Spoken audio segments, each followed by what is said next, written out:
in is understanding social norms.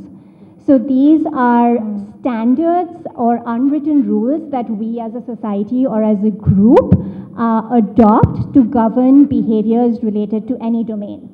And we've talked about this throughout the evening. In India in particular, we have all these cultural taboos and stigmas that shape menstruating individuals' experiences with their monthly periods.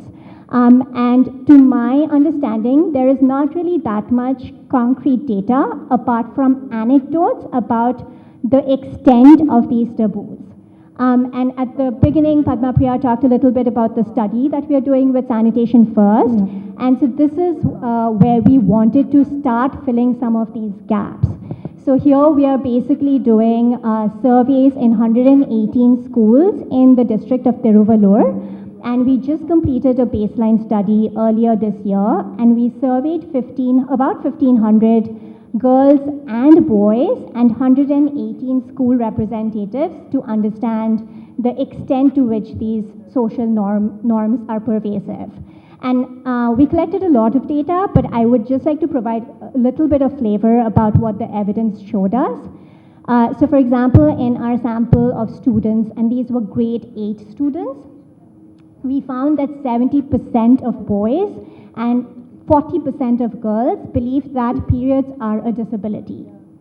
Now these are on average 12 and 13-year-olds.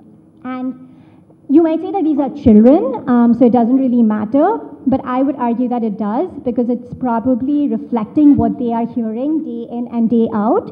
And this is likely to become more and more entrenched as time goes by for these individuals, unless they are given evidence to the contrary. So that's one thing that we noticed. Now in our sample, because these are young children, there were some individuals who had never heard about menstruation before. So we couldn't ask them directly about menstruation-specific norms, but we tried to get at it indirectly. So we asked them, so all these individuals, and there were about 200 individuals in our sample, have you noticed a time every month when you have been asked to keep at a distance from your mother or your sisters or female companions? And 29% of this subsample said that they have realized this, they have noticed this.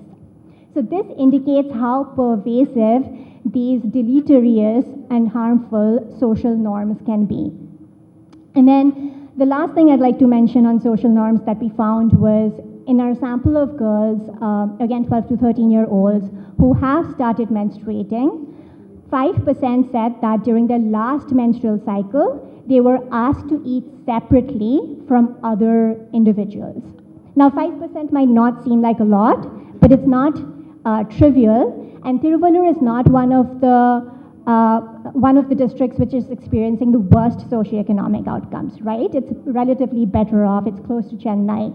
So this proportion is likely to be much higher in the entire state of Tamil Nadu. So I think we really need to understand a lot more about these social norms in this country and other countries as well, if we are to have any hope of implementing effective interventions to improve menstrual health and hygiene and dignity for everybody who menstruates.